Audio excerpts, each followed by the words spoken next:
In exactly 180 days, the map of the Caribbean might look very different. And the United States government is quietly preparing for a shift that hasn't happened in 60 years. New declassified reports and economic data suggest the White House is tightening a mechanical noose around the island of Cuba. They aren't using missiles or Marines. They are using a secret maritime rule that is starving the island of energy and forcing a total collapse of the regime.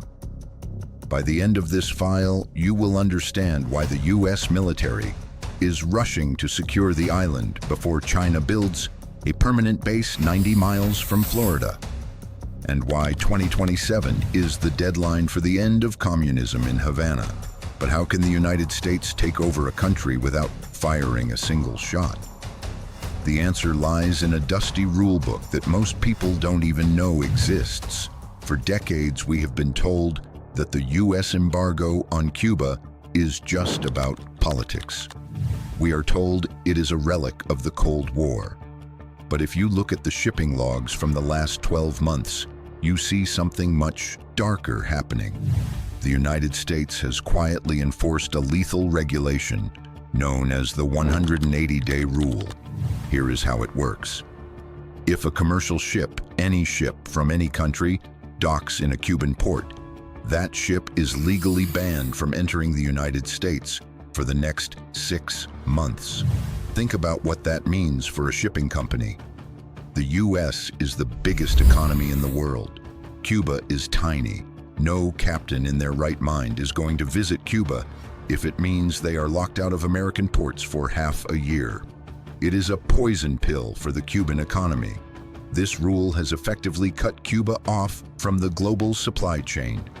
They aren't just missing luxury goods, they are missing the basics: fertilizer, spare parts for their power plants, and most importantly, oil.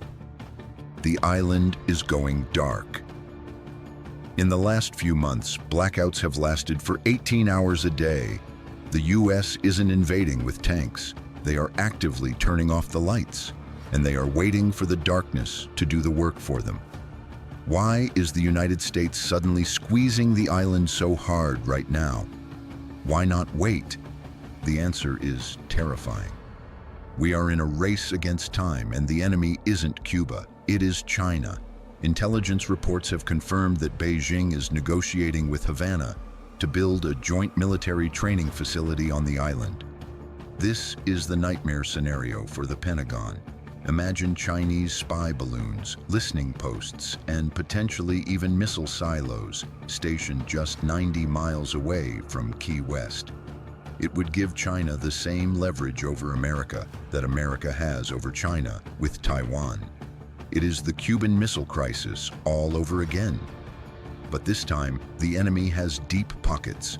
To understand the threat, we have to look at what is already there. For years, rumors have circulated about the Lourdes facility. This was a massive Soviet spy base just south of Havana that could intercept American phone calls, emails, and military radio traffic across the entire southeastern United States. Putin closed it in 2002 because he couldn't afford the rent. But now reports indicate that Chinese engineers are renovating similar sites. But if they turn these listening posts back on, every conversation in Miami, every flight taking off from Tampa, and every launch from Cape Canaveral will be monitored in real time by the People's Liberation Army. The United States knows it cannot allow this to happen. The Monroe Doctrine, the old policy that says foreign powers cannot mess around in our hemisphere, is back in full force. Washington has calculated that they must topple the Cuban regime now, before the Chinese military digs in. If China establishes a permanent base, it is game over. The US would have to launch a World War III scenario to remove them, so the timeline has accelerated. The goal is to force the Cuban government to collapse from the inside before the Chinese concrete dries. But there is one country that has always saved Cuba in the past. Why isn't Russia stepping in to help their old ally? In the Cold War, the Soviet Union sent tankers full of oil to keep Castro in power. Even recently, Russia sent emergency supplies, but Vladimir Putin is distracted. The war in Ukraine is draining Russian resources. They don't have the cash or the ships to bail out Cuba anymore. There is also a darker theory circulating in intelligence channels. Some analysts believe Putin wants a crisis in the Caribbean. Think about it. If the United States is bogged down dealing with a collapsed state on its own border, we have less time and money to support Ukraine. Putin might be holding back aid on purpose, hoping that Cuba explodes and distracts Washington at the worst possible moment.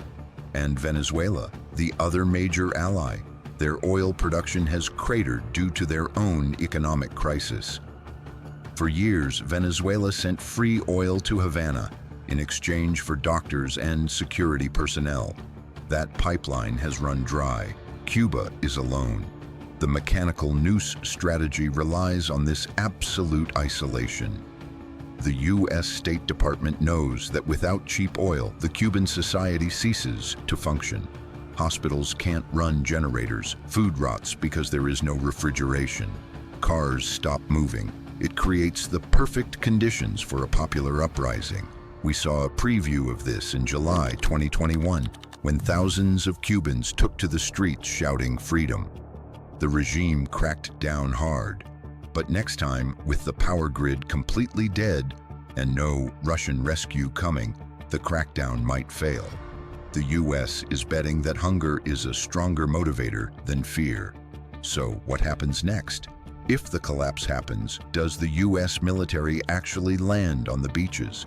This is the part of the plan that nobody discusses openly. The goal is likely not a full-scale invasion like Iraq. That is too messy and too expensive. The goal is a stabilization mission. If the Cuban government falls and the island descends into chaos, the United States will likely intervene under the guise of humanitarian aid, food, medicine, generators, and security forces to protect the distribution of that aid. It is a soft annexation. By controlling the flow of food and power during the crisis, the United States becomes the de facto government. We don't need to fly the American flag over Havana to control it. We just need to be the ones keeping the lights on. But there is a twist in this story that most people forget: the Havana syndrome. Starting in 2016, American diplomats and spies in Cuba began reporting strange symptoms: dizziness, headaches, brain damage. The U.S. government has never officially blamed the Cuban regime, but the suspicion remains that a foreign power, possibly Russia, was testing a directed energy weapon on American soil.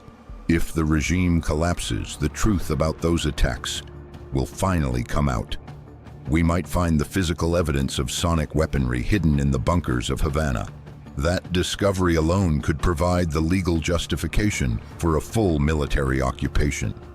The date to watch is 2027. Based on current economic projections, the Cuban infrastructure cannot survive past that point without a massive injection of capital that isn't coming. The power plants are 40 years old and crumbling. They are burning crude oil that destroys the machinery. The collapse is mathematical. It is inevitable. And when it happens, the U.S. Navy is already positioned to pick up the pieces. But every plan has a fatal flaw.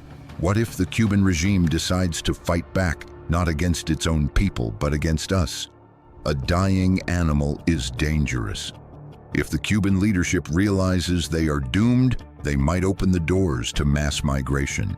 In 1980, Fidel Castro launched the Mariel boat lift, emptying his prisons and sending 125,000 refugees to Florida in a matter of months. It overwhelmed the U.S. Coast Guard and caused political chaos in Miami. The current regime could threaten to unleash a wave of millions of refugees if the sanctions aren't lifted. This is weaponized migration.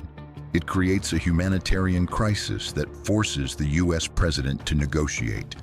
Or worse, they could play the nuclear card. Declassified files from the 1960s show that Castro urged the Soviets to launch a first strike against America, even if it meant the destruction of Cuba. The current leadership is desperate. If they feel the end is near, would they invite Russian tactical nukes back onto the island as a final insurance policy? It sounds impossible until you realize that Russian warships docked in Havana Harbor just last year. The infrastructure is still there, the alliance is still there, and a desperate dictator with nothing left to lose is the most dangerous thing on earth. This is the high-stakes poker game happening right now. The US is tightening the screws, hoping the regime cracks before they can play the refugee card or the nuclear card. It is a dangerous game of chicken.